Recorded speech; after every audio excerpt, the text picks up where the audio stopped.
नमस्कार। माझे मनोगत इस उपक्रम में आप सबका स्वागत है।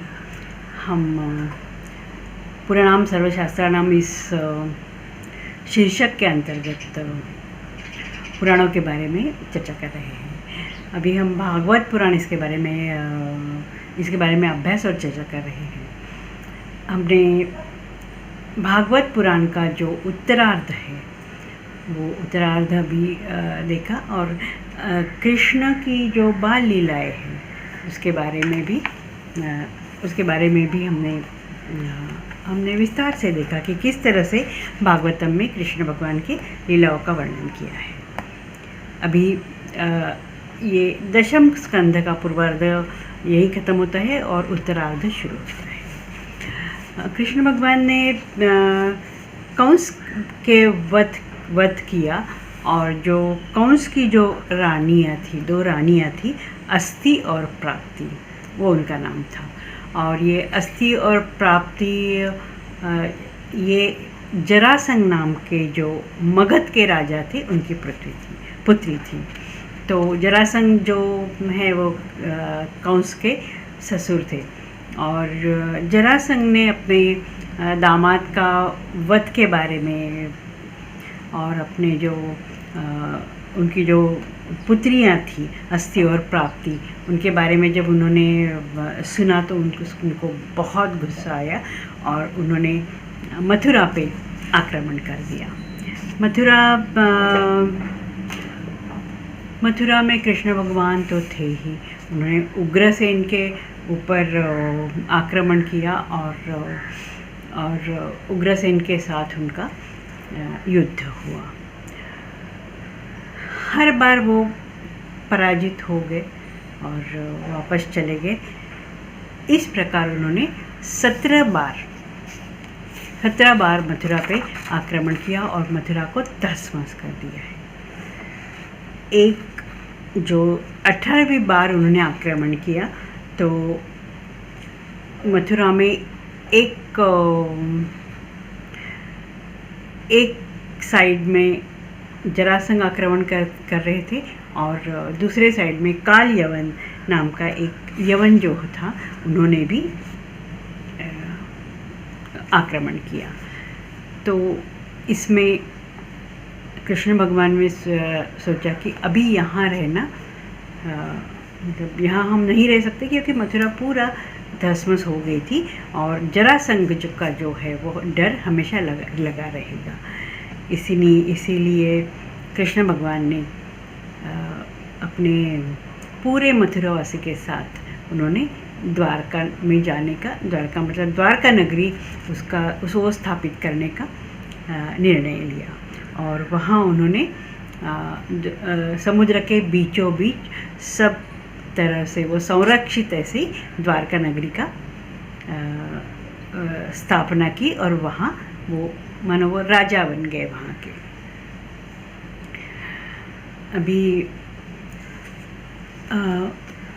अभी उनकी जो यौवन की जो लीला है वो शुरू होती है। कृष्ण भगवान द्वारका में अच्छी तरह से बस गए थे।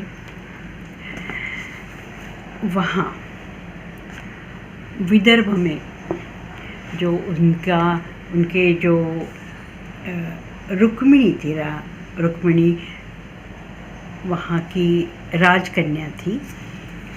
वहाँ विदर्भ नरेश, उनका नाम भीष्मक था। उनके 5 पुत्र और एक पुत्री थी। उनके 5 पुत्र जो रुक्मबाहु, रुक्मार्थ, रुक्मकेश, रुक्ममाली, ये 5 उनके पुत्र थे और उनके रुक्मिणी बहुत सुंदर कन्या थी। अभी कृष्ण भगवान की पूरी जो उनकी जो प्रसिद्धि थी वो चारों उसमें मतलब सब उनके बारे में बात करते कि किस तरह से कृष्ण भगवान ने कंस को मारा, किस तरह से द्वारका नगरी और द्वारका नगरी में कितनी वो दयालु कृपालु राजा के रूप में वहाँ राज्य कर रहे हैं। रुक्मिणी ने सुनने के बाद वो रुक्मिणी ने तभी सोचा कि मुझे विवाह करना है तो मुझे सिर्फ कृष्ण से ही विवाह करना है। इसके लिए उन्होंने कृष्ण भगवान का एक सुंदर चित्र निकाल के वो हमेशा उनके साथ प्रेमालाप करती थी और जो बताना था वो उनको बताती थी। अभी इधर राजा भीष्मक ने रुक्मिणी का स्वयंवर करने का, विवाह करने का उन्होंने पक्का किया और वो उसके सुयोग जो पति थे उसके लिए वो पति की खोज शुरू की। अभी रुक्मिणी ने तो कृष्ण भगवान को मनोमन अपना पति मान लिया था। इसके लिए श्री कृष्ण जी ने श्री कृष्ण के पास रुक्मिणी जी ने इनका जो एक विश्वास पात्र ब्राह्मण था उसके हाथ उन्होंने एक संदेश भिजवाया, एक पत्र भिजवाया। वो ब्राह्मण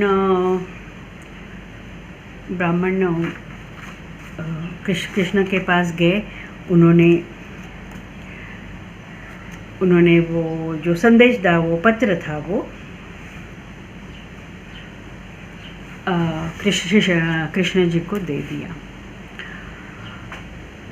उस ब्राह्मण को कृष्ण भगवान ने ऐसे ही अपने रथ में बिठाया और वो विदर्भ देश के तरफ चल पड़े।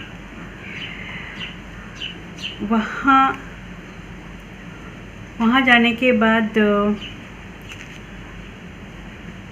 रुक्मिणी जी का जो सबसे बड़ा भाई था रुक्मी, उसका जो एक मित्र था शिशुपाल, उनके साथ रुक्मिणी जी का विवाह करने का उन्होंने डिसाइड कर लिया है। अब जब रुक्मिणी जब विवाह का दिन आ गया, श्री कृष्ण भगवान पहुँचे नहीं। रुक्मिणी बहुत बेचैन हो गई और जैसे ही वो जो ब्राह्मण जो है उसी वक्त आ गया संदेश लेके कि कृष्ण भगवान पहुंच गए हैं। सो रुक्मिणी जी ऑफ कोर्स वो बहुत आनंदित हो गई और उनको मतलब मन को बहुत संतोष हुआ कि अभी मेरा जो विवाह जो है कृष्ण भगवान के पास होगा। तो कुछ उनका रिवाज होगा कि वो देवी के मंदिर है, वहाँ शादी से पहले उनका दर्शन करने के लिए जाते हैं। तो रुक्मिणी वहाँ गई और वहाँ तो कृष्ण भगवान अपना रथ लेके तैयार थे। जैसे ही रुक्मिणी जी दर्शन करके बाहर आ गई, कृष्ण भगवान ने उनको एक हाथ से उठा के अपने रथ में बिठा लिया और वो चलने के लिए चल पड़े। वहाँ जो रुक्मिणी के जो भाई थे, रुक्मी और उसके जो रुक्म बाहु, सब जो 5 भाई उनके पीछे ऑफ कोर्स दौड़े और उनका युद्ध हुआ। युद्ध में जो बाकी राजा भी आए थे, स्वयंवर था, तो उनका भी कृष्ण भगवान और बलराम जी के साथ बहुत घनघोर ऐसे युद्ध हुआ और कृष्ण भगवान ने सबको पराजित करके रुक्मिणी को वहाँ से वो लेके गए। और उस वक्त जो रुक्मी जो था वो अपना कृष्ण भगवान के ऊपर उन्होंने हल्ला करने का ट्राई किया, लेकिन कृष्ण भगवान ने उसको पराभूत किया और उसको वो जैसे ही मारने ही वाले थे तो रुक्मिणी ने कहा कि आप ये तो मेरा भाई है, इसके लिए आप इसको छोड़ दें। तो कृष्ण भगवान ने बोला अब ये तो इसको तो मतलब इसकी मौत मेरे हाथ से लिखी है, लेकिन रुक्मिणी के कहने पर उन्होंने उसको मारा नहीं, लेकिन मौत के बराबर का उसको पनिशमेंट दिया। ऐसे किया कि उसके जो बाल जो है वो बाल पूरा निकाल लिए उन्होंने और रुक्मिणी को छोड़ दिया। यहाँ और उसके बाद श्री कृष्ण जो है वो रुक्मिणी को लेके गए। कृष्ण भगवान ने इस तरह से रुक्मिणी का हरण किया और बलराम और रुक्मिणी और सबके साथ द्वारका आ गए। राजा भीष्मक जो थे विदर्भ नरेश, वो पहले ही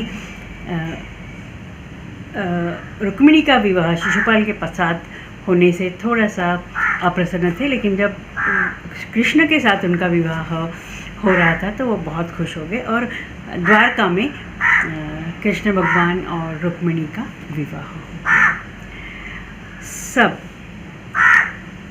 पांडव, धृतराष्ट्र, द्रुपद, भीष्मक और सारे राजघराने के जो लोग थे वहाँ विवाह में सब लोग ये सम्मिलित हो गए और विवाह हो गया। और विवाह में ऑफ कोर्स नंद बाबा, देवकी, वासुदेव, यशोदा मैया और उनके सब मित्र जो है वो सब वहाँ मौजूद थे। ये एक प्रकार का इसको गांधर्व विवाह जैसे भी कहा जाता है, इसको गांधर्व विवाह कहते हैं। और जिसमें लड़का और लड़की अपने मन से वर चुनते हैं और विवाह करते हैं। इस प्रसंग का जो एक इसके ऊपर स्तोत्र है वो रुक्मिणी हरण स्तोत्र कहा जाता है और उसका पाठ भी बहुत सारे लोग करते हैं। अभी कृष्ण भगवान द्वारका में जब राज्य कर रहे थे तो वहाँ एक सत्राजित नाम का राजा था और उनके गले में एक बहुत ही सुंदर एक स्वयं प्रकाशित मणि था और वो बहुत ही भगवान सूर्य का मणि था। अभी भगवान श्री कृष्ण ने उनको कहा राजा को कि यह मणि जो है तुम उग्रसेन को दे दो क्योंकि वो राजा है। तो उग्रसेन उन्होंने सत्राजित ने वो मणि देने को इनकार कर दिया। कुछ दिन बाद जो सत्राजित उनके जो एक भाई थे वो शिकार करने के लिए वो मणि गले में डाल के गए और उनका जो मणि जो है वो उनका जो खो गया ऐसे। अब प्रसन्न और वो जो प्रसेन थे उनका मतलब वो शिकार के समय उनकी मृत्यु हो गई। अभी वहाँ जाम्बवान नाम के वो मतलब उस एरिया के मानो राजा थे, तो उनको वो मणि मिला। वो मणि उन्होंने अपने पुत्र को खेलने के लिए दे दिया। अब वो सत्राजित को वो मणि मिला नहीं, इसके लिए वो बहुत चिंतित हो गए और उनको लगा कि ये जो मणि है जो कृष्ण ने मांगा था और उसको मैंने नहीं दिया, इसके लिए ये ज़रूर कृष्ण ने चुराया होगा। और कृष्ण भगवान को पहले तो मक्खन चुराने का उनके ऊपर आरोप लगा और यहाँ उनको वो मणि चुराने का जो उनके ऊपर आरोप हो गया। आगे जो कृष्ण भगवान है वो मणि तो जाम्बवान के पास था और वो मणि जो है वो कृष्ण भगवान ने डिसाइड किया कि जो मणि जो है मैं सत्राजित को वापस ला दूंगा और अपना जो आरोप है वो उसको धो डालूंगा। अभी वो जो जाम्बवान के साथ मणि था उनकी एक पुत्री थी जाम्बवती, उसका उनका जो वो विवाह योग्य पुत्री थी उनकी। वहाँ वो मणि के लिए श्री कृष्ण भगवान जब उस मणि को ढूंढ रहे थे तो वो जाम्बवान के उस एरिया में पहुंच गए और उन्होंने जो मणि था वो मणि उनको युद्ध करके वो उन्होंने पा लिया और वो सत्यजित को उन्होंने वापस कर दिया। और जो जाम्बवान था उन्होंने कृष्ण भगवान को मानो कृष्ण भगवान को विनती की कि मेरी जो पुत्री जो है वो ये उससे भी आप विवाह कर लो। और कृष्ण भगवान ने उनके साथ जाम्बवती के साथ विवाह कर लिया। अभी उसके बाद जो सत्यभामा थी, सत्यभामा की ये सत्यजित थे, उनकी जो कन्या थी वो सत्यभामा थी। तो वो सत्यभामा भी भगवान कृष्ण को चाहती थी।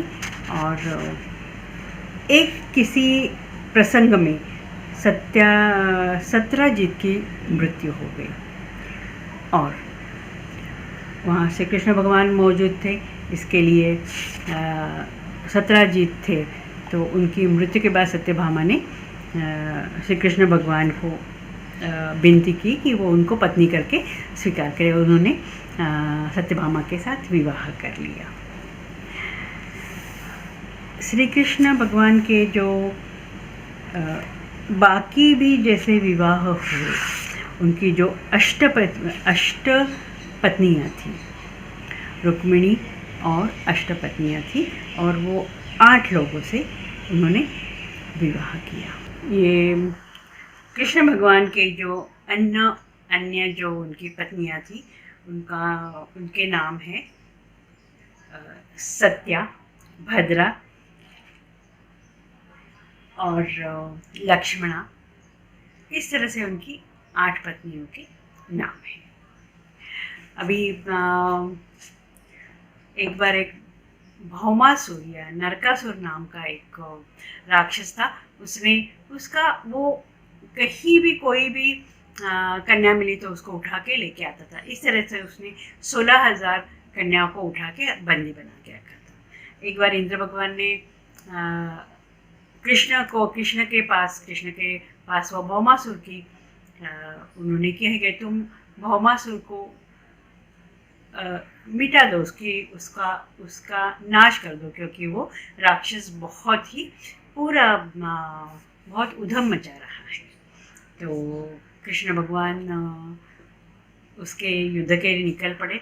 सत्यभामा ने बोला कि मैं भी आपके साथ आती हूँ, और सत्यभामा और कृष्ण भगवान वो युद्ध के लिए वो नरकासुर उसके राज्य में उसको युद्ध करने के लिए निकल पड़े।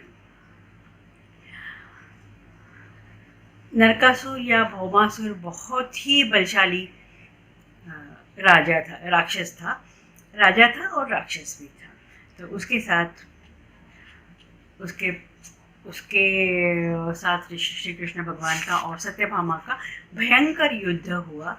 और उस युद्ध के बाद बहुत देर बाद जो भौमासुर था उसका वध हो गया। अब कृष्ण भगवान ने वो पूरा उनका जो नगरी थी उसको अच्छी तरह से व्यवस्थित करके वो उनको जनता को सौंप दी। अब उन्होंने कहा, वो जो 16,000 जो कन्याएं थी वो सामने आ गए और वो कह रही थी कि अब हम कहाँ जाएं, अभी हमें कोई स्वीकार नहीं करेगा। हमारे जो माता पिता है या हमारे जो हम जिस शहर में जिस नगर में रहते हैं वहाँ हमको कोई स्वीकार नहीं करेगा, तो अभी हम क्या करें। तो कृष्ण भगवान ने उन 16,000 कन्याओं को स्वीकार किया, उनको पत्नी के रूप में स्वीकार किया और उनको समाज में स्थान दिया, प्रतिष्ठा दी और उनको प्रतिष्ठित स्थान दिया। उनको द्वारका लेके आए और अपनी बाकी पत्नियों को जो सम्मान था वो उनको दिया। अब थोड़ा सा ये कह सकते हैं कि कृष्ण ऐसे कैसे कर सकता है, इतने सारे विवाह कैसे कर सकते हैं, इतने सारे औरतों के साथ कैसे रह सकते थे। तो कृष्ण भगवान का तो एक था कि कृष्ण भगवान तो अवतार थे। उन्होंने वही कहा है कि यदा यदा ही धर्मस्य, मतलब जब जब धर्म का नाश हो या साधु और जो भद्र लोग हैं, जो ज्ञानी लोग हैं, इनकी रक्षण करने के लिए मैं आया हूँ। तो ये जो 16,000 कन्याएं थी उन्होंने अपमान न होते हुए उनको अपना लिया। तो ये भी एक श्री कृष्ण भगवान की लीला कही जाती है। और इस तरह से वो जो भागवत पुराण जो है, भागवत पुराण का एक एक कृष्ण भगवान का जो एक एक उनकी लीला है वो एक एक कथा में आती है। और ये 10वां अध्याय है वो इसी कथा से चलता है। उसके बाद में रुक्मिणी प्रद्युम्न, उनका जो कृष्ण भगवान और रुक्मिणी का पुत्र जो है उसका जन्म भागवतम में ये 10वें कंध के उत्तरार्ध में उसकी भी कथा आती है। अभी कृष्ण भगवान बाणासुर उनका वध करते हैं और उसके बाद एक बार भगवान बलराम के साथ वृंदावन की यात्रा करते हैं और वहाँ नंद महाराज, यशोदा और बाकी जो ब्रजवासी है वो रहने के वो गोकुलवासी है, वृंदावनवासी है, उन सबको मिलते हैं। और जो गोपियाँ हैं जो उनको दर्शन देके उनका जो प्यार है, उनका जो अनकंडीशनल प्यार है, उसको दोबारा वो उजागर करते हैं। कृष्ण भगवान इस बीच अर्जुन को और पांडवों को पूरी तरह से उनको जो मदद चाहिए वो करते हैं। जब भी वो संकट में हो तो कृष्ण भगवान वहाँ जाके उनकी मदद करते हैं। महाभारत युद्ध में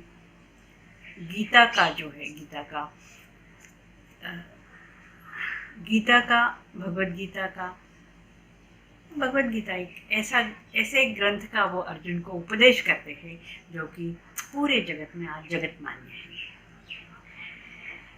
अब कृष्ण भगवान को पता चलता है कि अभी वो उनकी लीला समाप्त करने का समय आ गया है। और यादव कुल के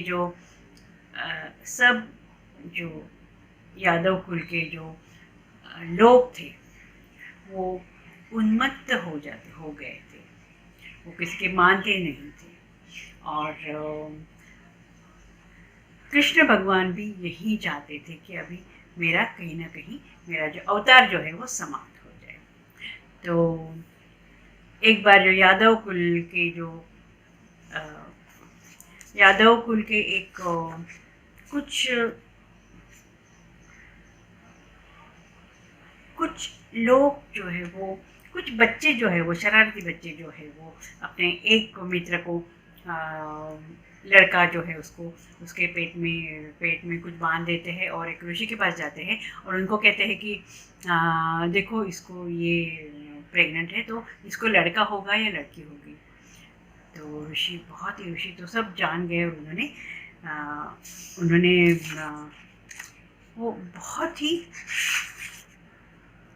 गुस्सा हो गए और उन्होंने कहा कि इसके पेट से एक लोहा जन्म लेगा।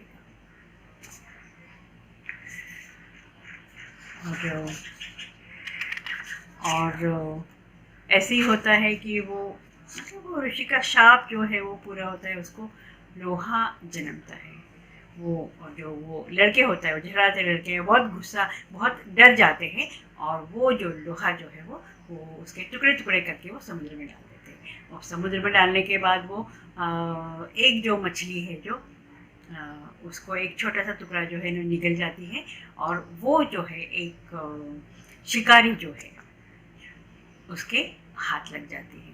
और वो शिकारी जो मछली काटता है तो उसको दिखता है वो लोहे का टुकड़ा, और वो उस लोहे का टुकड़े से अपने बाण जो है, शिकारी होता है इसके लिए बाण का जो जो वो पॉइंटेड जो पार्ट है वो बनाता है।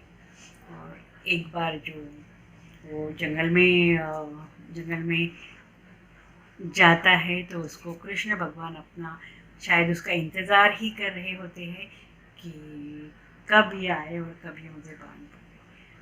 कृष्ण भगवान बैठे हुए हैं, और उनका जो बहुत सुंदर गुलाबी दिखने वाला जो अंगूठा है वो शिकारी जो है उसको ये लगता है कि ये हिरण का कुछ पार्ट है, इसके लिए उसने वो बाण मारता है, और कृष्ण भगवान की जो लीला है वो वहाँ समाप्त हो जाती है। ये तो बहुत ही संक्षेप में कृष्ण भगवान का जो चरित्र है वो आया। ये दशम स्कंद का जो उत्तरार्ध है वहाँ, और ये पूरा उत्तरार्ध यहाँ खत्म होता है। इस बीच में कृष्ण भगवान की बहुत सारी लीलाएं हैं जो हम देख सकते हैं, लेकिन ये कृष्ण भगवान का जो अवतार है वो इस दशम स्कंद के उत्तरार्ध में समाप्त होता है। आज हम यहीं रुकते हैं। अगला पुराण और अगले पुराण से पहले जो आगे के जो अध्याय है उसके बारे में हम अभ्यास करेंगे। नमस्कार।